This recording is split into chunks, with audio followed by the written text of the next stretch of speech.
नमस्कार, मार्केट्स का पंचनामा में आप सभी का स्वागत है। मैं हूं सुमित और लगातार 8वां सत्र जबकि भारतीय बाजारों में तेजी देखने को मिली और हफ्ते का पहला कारोबारी सत्र हालांकि गैप अप ओपनिंग हुई और एक अच्छी तेजी शुरुआती कारोबार में थी, लेकिन फिजल आउट हुई हायर लेवल से और उसके बाद लोअर लेवल से दोबारा मार्केट्स के अंदर एक पुल बैक आता हुआ दिखाई पड़ा और उसके बाद मार्केट्स हरे निशान में ही बंद हुए। आज के सुपरस्टार आईटी स्पेस, पिछले मिड कैप आईटी जहां पर एक अच्छी खरीदारी रही, या मिड कैप फार्मा जहां पर तेजी देखने को मिली। प्रॉफिट टेकिंग रही वेदांता के अंदर, करीब करीब 20% ये स्टॉक टूटा। जनवरी के बाद इस तरह का एक हैवी फॉल स्टॉक में आता हुआ दिखाई पड़ा और साथ ही साथ वेदांता की फॉल की वजह से पूरे ही मिड कैप स्पेस में या पूरे ही मेटल स्पेस में आज एक प्रेशर आता हुआ दिखाई पड़ा। करीब 3-3.5% मेटल इंडेक्स में गिरावट आज के सत्र में देखने को मिली। तो मेजरली मार्केट्स में जो फॉल था उसमें पार्टिसिपेट करता रियल स्टेट स्पेस या फिर मेटल स्पेस के अंदर जहां पर कुछ दबाव आता हुआ दिखाई पड़ा।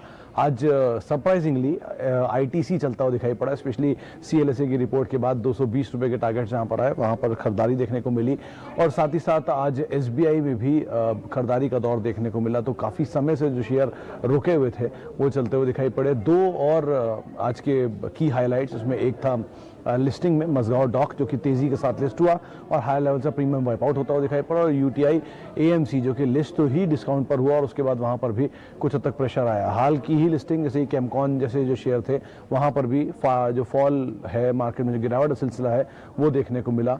दो और शेयरों में, एक जी एंटरटेनमेंट और एक मदरसन सुमी, दोनों में ही आज करीब करीब 7-8% का फॉल देखने को मिला। अभी इसकी डिस्काउंटिंग शुरू नहीं हुई है यानी मार्केट्स में, लेकिन हाँ थोड़ा सा टाइम है। तो आप ये मान के चलिए कि 2 दिन के अंदर अगले शेयर्स में कुछ एक प्राइस में इम्पैक्ट आता हुआ दिखाई पड़े या मूवमेंट आता हुआ दिखाई पड़े। प्रेशर रह सकता है क्योंकि लॉकडाउन का इम्पैक्ट है। जिस बिजनेस पे ये मेजरली इन कैश करते हैं वो फूड वाला है, इसमें लो मार्जिन होता है। बाकी बिजनेस के ऊपर थोड़ा इम्पैक्ट रहेगा और रिलायंस जैसे एक्सपैंड कर रहा है इसके ऊपर भी थोड़ा इम्पैक्ट रहेगा। तो थोड़ा सा नंबर प्रेशर में रहेंगे। कैश का स्टॉक है तो शॉर्टिंग तो पॉसिबल नहीं। अब बाकी एक बार को नंबर जरूर देखने पड़ेंगे किस तरह के एनालिस्ट पैटर्निटी मान के चल रही है नंबर्स को।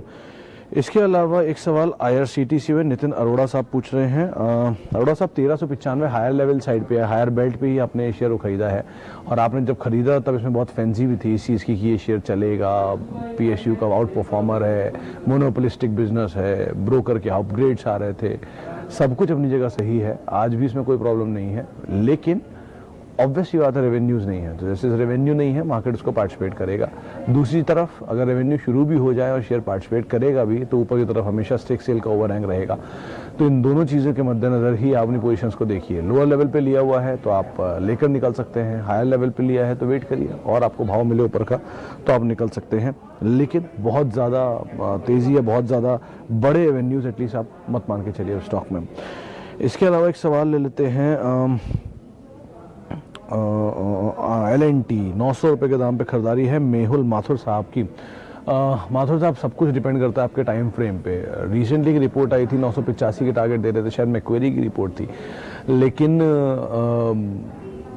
कंपनी में बुराई नहीं है, धंधा इनका ठीक है, promoter and all, picture history सब सही है।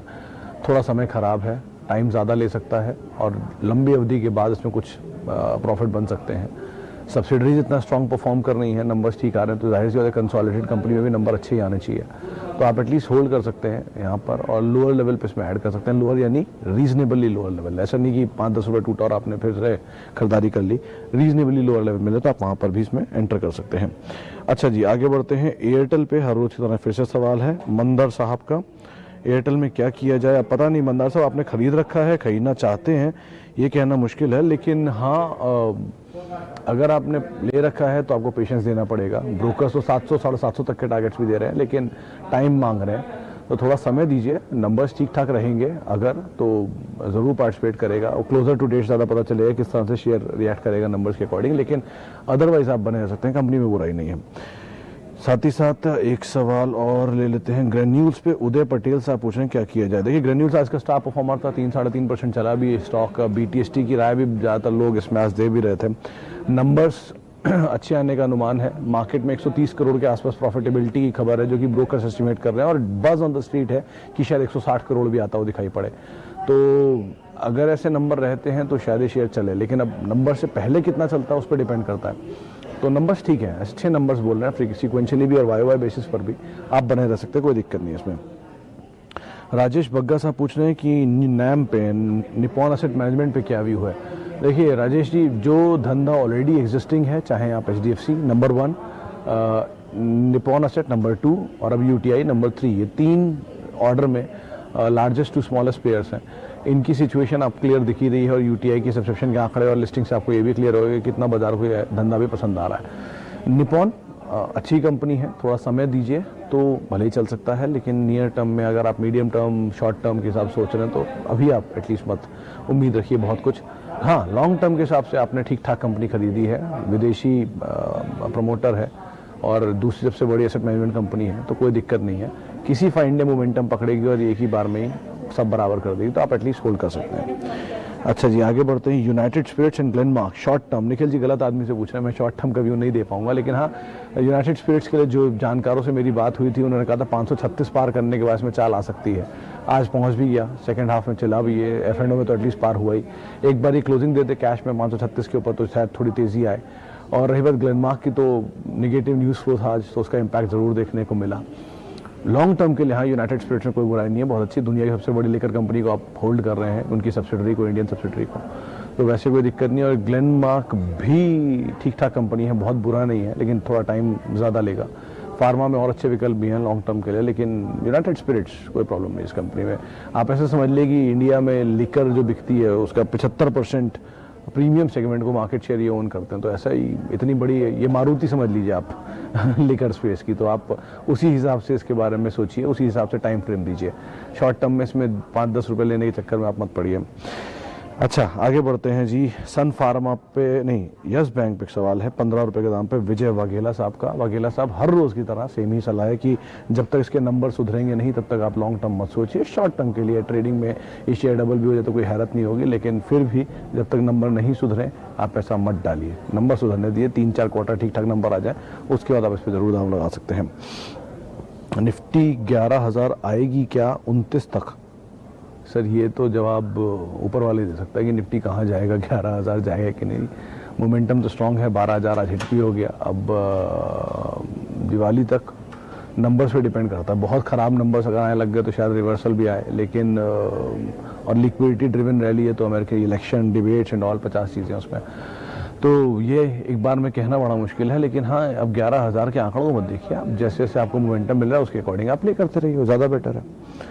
शिल्पा मेडिकेयर 540 पर लिया है अक्षय मित्तल साहब ने। मित्तल साहब आज बुरा दिन था आपके लिए, 490, 487, 85 तक के लेवल भी दिखा दिए थे इसने।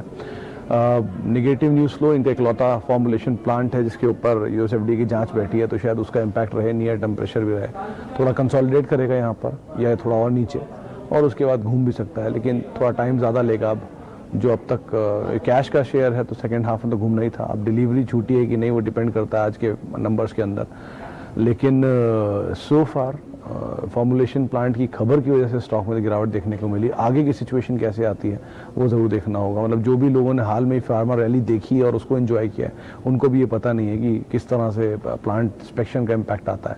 अगर आपको देखना था, डिविस लैब देखिए, एक ही दिन में ये शेयर टूटा था, 700 रुपये से 600 रुपये तक गया था और वहाँ से घूम के आज 3200 है। तो आप अगर इस स्टोरी को ऐसे इनकैश करना चाहते हो तो आप बने रहिए, लेकिन शॉर्ट टर्म के हिसाब से सोच रहे हैं तो फिर अभी थोड़ा पेन रह सकता है, या एटलीस्ट एक रेंज के अंदर तो ये कामकाज कर ही सकता है।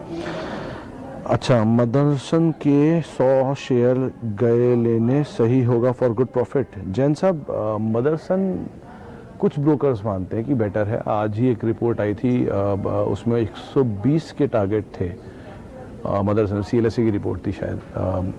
तो वैसे तो ठीक है, लेकिन आज एक बड़ा झटका दे चुका है, तो थोड़ा सा और अगर नीचे मिल जाए तो आप ज़्यादा बेटर इसमें रिस्क रिवॉर्ड के फेवर में आ जाएंगे। लेकिन अभी एटलीस्ट नया मामला है झटका लेने का, उसको थोड़ा सा ईज आउट हो जाने दीजिए, उसके बाद आप इसमें एंटर करें, ज़्यादा बेटर सिचुएशन रहेगी। अच्छा जी, आगे बढ़ते हैं। SRF टारगेट, SRF जैसा स्टॉक तो इन्वेस्टमेंट ग्रेड है। अगर आप 5 क्वार्टर या 4 क्वार्टर के नंबर भी देख लेंगे तो 2800 से शेयर चलते चलते 4,500 आ गया। यतिन भी वो कह रहे हैं कि QIP आने वाला है, QIP में इक्विटी डाइल्यूशन थोड़ा बहुत होगा तो शायद थोड़ा प्रेशर रहे, लेकिन अदरवाइज ये जिस तरह से चल रहा है, हर 2-3 दिन में 200-300 रुपये चली जाता है, तो ऐसा तो कुछ नहीं है कि स्टॉक में आपको बहुत ज़्यादा कोई डाउन साइड दिखेगा। Medium term long term hold करिए। कंपनी में बुराई नहीं है, ग्रुप बहुत स्ट्रांग है, मतलब आप कभी इसकी हिस्ट्री पढ़ेंगे तो आपको खुद ही समझ में आएगा कि किस ज़माने से ये कंपनी काम कर रही है और क्या क्या इनके पास है इनके बाकी ग्रुप कंपनीज में। तो आप ऐसा कुछ दिक्कत नहीं है, आप बने रहिए, अच्छा पैसा इसमें मिल सकता है अभी भी। अच्छा जी, और बढ़ते हैं। SBI life going down, ICICI prudential going down. Sir एक चीज़ है कि जो इंश्योरेंस के नंबर थे उसको मार्केट ने पहले बहुत तेज़ी दिखाई थी, जब जैसे बाज़ार में लॉकडाउन का खबर आया था उसके बाद से वो तेज़ी के बाद ये इंडेक्स का हिस्सा बन गया। HDFC लाइफ और SBI लाइफ और बाकी कंपनीज में भी अलग अलग इंडेक्सेस का हिस्सा बने, तो एक बड़ी तेज़ी तो इसने दिखाई है। अब उसके बाद थोड़ा कूल ऑफ पीरियड चल रहा है, तो अब ठीक, खबरें अच्छी हैं, एटलीस्ट मार्केट शेयर बढ़ रहा है इनका, इनके नंबर्स ठीक आएंगे। तो आप ये मान के चलिए अगर इन्वेस्टमेंट ग्रेड स्टॉक हैं तो आप टाइम दीजिए, कोई ऐसा बड़ा रिस्क नहीं है, अच्छी पेडिग्री है, अच्छे नंबर्स हैं, अच्छी ग्रोथ है, तो तीन चीज़ें मिलनी चाहिए, तो तीनों आपके पास हैं, तो एटलीस्ट आप बने रह सकते हैं for long term. Short term के लिए तो कुछ भी कहना काफ़ी मुश्किल है इन सभी में से किसी भी स्टॉक में। चलिए, अब समय का थोड़ा अभाव है तो अब सवाल जवाब के सिलसिले को हम यहीं समाप्त करते हैं, लेकिन जिनसे भी हमारी बातचीत हुई उनका बहुत बहुत शुक्रिया। जिनसे हम बातचीत नहीं कर पाए उनसे हम माफ़ी चाहेंगे कि उनके सवाल